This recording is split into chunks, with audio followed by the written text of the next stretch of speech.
Bonjour Bruno Le Maire. Bonjour Sonia Mabrouk. Est-ce que vous faites un lien entre immigration et terrorisme ou bien est-ce tabou pour vous?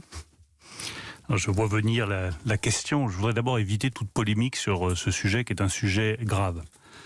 Il y a un fait. Le fait, c'est que les attentats qui ont été perpétrés sur le sol français depuis plusieurs mois ont été perpétrés par des personnes immigrées.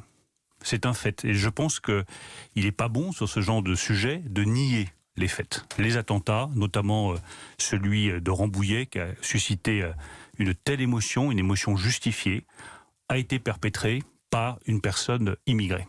Et pour autant, je vais vous dire, je pense qu'il serait à la fois injuste et dangereux d'établir une équivalence entre immigration et terrorisme. Ce serait d'abord injuste vis-à-vis de l'immense majorité des personnes immigrées en France qui sont venues chercher en France la paix, le travail, la tranquillité, qui respectent nos valeurs, qui respectent notre culture et qui respectent tout simplement les règles de droit.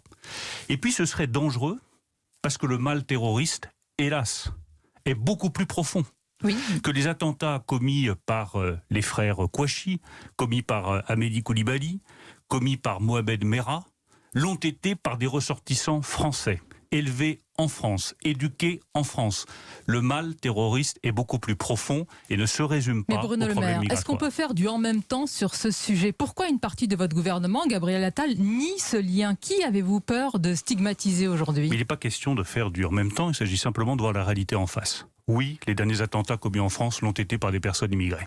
Et ça pose de vraies questions sur la nécessité absolue qu'il y a de mieux contrôler nos frontières, Gérald Darmanin s'y emploie, de refouler systématiquement aux frontières les personnes qui sont en situation irrégulière. Et de manière plus générale, ça pose la question de notre droit migratoire au niveau européen comme au niveau national. Mais est-ce qu'il faut aller plus loin? Oui, je vous réponds très sincèrement. Xavier Bertrand dit, lui, président, il ne permettrait pas à un étranger entré illégalement en France d'être régularisé. Je ne vais pas venir sur chacune des propositions qui sont faites par l'opposition. Je dis simplement, de manière générale, que notre droit migratoire européen, comme notre droit migratoire national, mérite d'être revu pour garantir la sécurité, le respect des règles de droit à l'ensemble de nos compatriotes.